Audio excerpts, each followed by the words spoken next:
Halo netizen asik Indonesia, berjumpa dengan saya yang juga lumayan asik di Indonesia.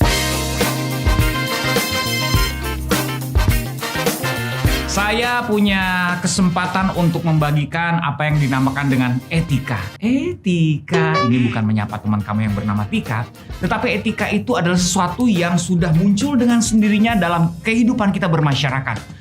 Misalnya kalau kita berkomunikasi dengan orang, kita perlu kesantunan. Nah, etika itu berbicara soal kesantunan. Kita tidak mungkin masuk ke dalam rumah orang tanpa permisi dulu.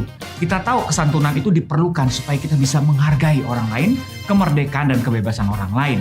Makanya, dalam sosial media, di mana kita semua sekarang sudah bermain sosial media, perlu juga ada etika untuk menjaga keramahan, kedamaian yang ada di sosial media. Siapa yang setuju bilang setuju?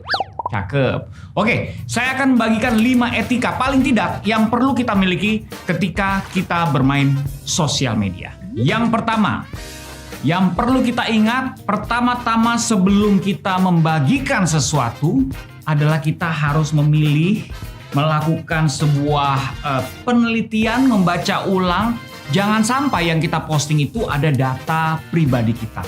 Apalagi kalau ada data pribadi orang lain. Nah, itu lebih tidak boleh lagi ya. Kita harus berhati-hati dalam membagikan data pribadi kita. Kita tidak ingin itu disalahgunakan. Apalagi kita membagikan data pribadi orang lain. Misalnya, foto KTP anak kita. Walaupun dia keluarga kita, tetapi foto KTP tersebut mengandung banyak hal-hal yang sifatnya pribadi. Apalagi kita kasih foto KTP orang lain. Itu juga tidak boleh. Lebih tidak boleh lagi, bukan?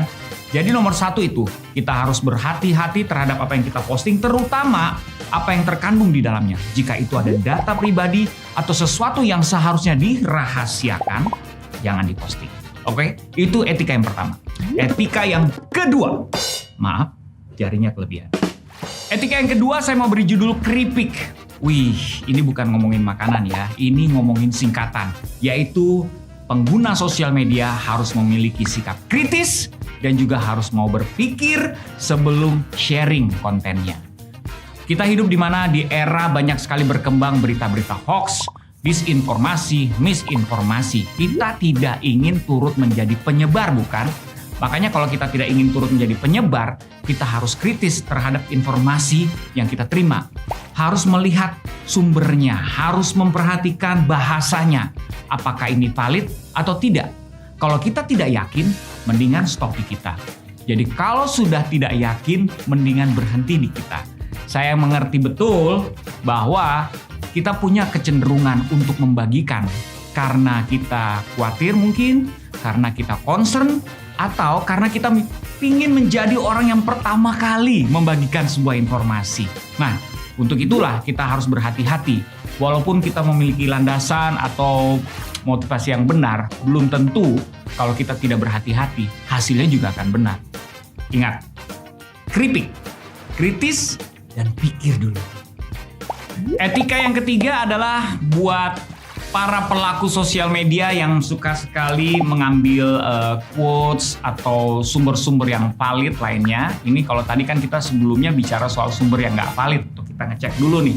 Tapi sekarang bicara tentang karya yang valid sumbernya. Misalnya musik, quotes dari orang, atau teori, atau film, atau apapun yang sudah jelas.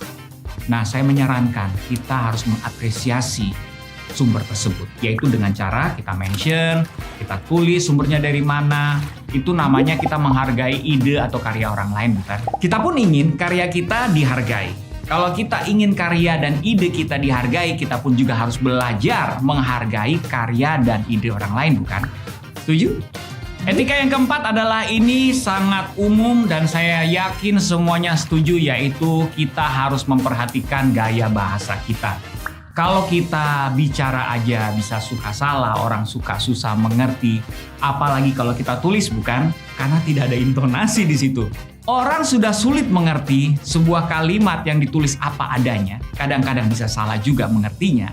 Apalagi kalau kalimat tersebut disertai dengan ujaran kebencian. Dimulai dengan, heh kamu. Maksudnya yang kasar-kasar seperti itu. Tentu saja itu tidak membuat suasana berkomentar di kolom kita akan nyaman atau enak dibaca, bukan? Ada etikanya. Semua bahasa, walaupun kita berbeda pendapat, ada baiknya. disampaikan dengan kesantunan.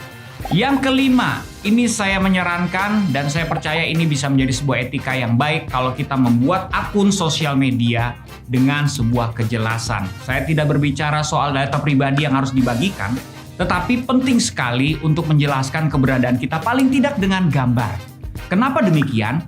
Karena sekarang banyak sekali akun-akun palsu, akun-akun anonymous. Wah, bahasanya sulit banget ya, yaitu yang tidak dikenal karena gambarnya bukan dirinya, tidak pernah posting sesuatu yang berhubungan dengan dirinya, atau bahkan tidak pernah posting sama sekali, tetapi ikut komen di mana-mana menyebarkan kebencian.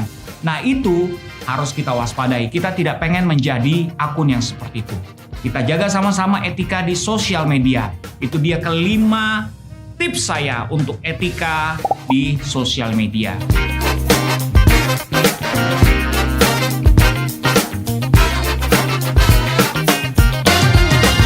Mari kita sama-sama kembangkan etika ini supaya kita semua bisa nyaman dan menikmati sosial media.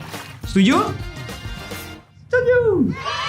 Itulah dia 5 etika dalam bermain sosial media. Ingat ya, karena saya percaya kalau kita sama-sama mengembangkan etika seperti ini, kesantunan seperti ini, kita justru bisa membuat suasana bermain sosial media lebih nyaman lagi, lebih asik lagi, lebih seru lagi. Iya nggak sih? Dan membersihkannya dari segala kebencian.